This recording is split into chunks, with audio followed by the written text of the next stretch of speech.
আমার বয়স যদি 36 বছর হয়ে থাকে, 30 বছরই আল্লাহর নাফরমানিতে, নাচ গানের ভিতরে আরো খারাপ কাজের ভিতরে লিপ্ত ছিলাম। এই আমি জয়। তখন কোনো অবস্থায় দিনের বুঝ ছিল না, না আমার ছিল, না আমার বন্ধু বান্ধবের ছিল। এই সময়টা আল্লাহর যত কাজ নিষেধ ছিল ততগুলা কাজই আমার দ্বারা হয়েছে। এমন কোনো খারাপ কাজ নাই যে দিনের বুঝ না থাকার কারণে আমি করি নাই। সময় থাকার সময় যখন রোজারই দায়িত্ব, মানে বিশেষ করে রোজার মাসটা মুসলমানের জন্য, রোজার মাসটা হলো এবাদতের একটা মৌসুম। মানে আমার মুসলিম জাতিরা বেশি থেকে বেশি ইবাদত করে আল্লাহকে রাজি আর খুশি করতে চাইতো। ওই সময় আমি মিডিয়ার রিয়াকশন করতাম, কারণ ঈদের পরে বিভিন্ন প্রোগ্রাম ধরা লাগতো। ওই সময়টাই আল্লাহর বান্দা নবী তাবলিগ জামাতের ভাইরা এসে আমাকে আল্লাহর দেওয়া জান, আল্লাহর দেওয়া সময় নিয়ে আমাকে ঘন্টার পর ঘন্টা অনেক দিন বুঝাইছে। পরে আমি 2 দিন 3 দিন যাইয়া পরে আল্লাহর রাস্তায় 4 মাসের জন্য বাইরেছি। তখনই 4 মাস যাওয়ার পরে আমার এত পরিবর্তন।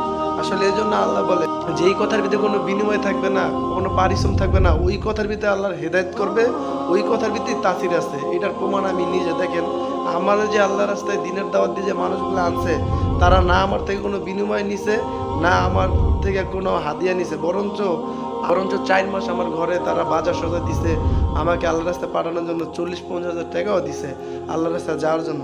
তো এই কথা করার উদ্দেশ্য একটাই, ভাই আপনাদের পরিবর্তন হওয়ার দরকার। ওই নাচ গানের অবস্থায় যদি মারা যেতাম, আমার ঠিকানা ছিল জাহান্নাম। কারণ মুসলমানের ধর্মে নাচ গান হারাম, টিভি হারাম, বিভিন্ন কনসার্টে যাওয়া হারাম। তখন ওই কাজগুলো আমার দ্বারা বেশি হয়েছে।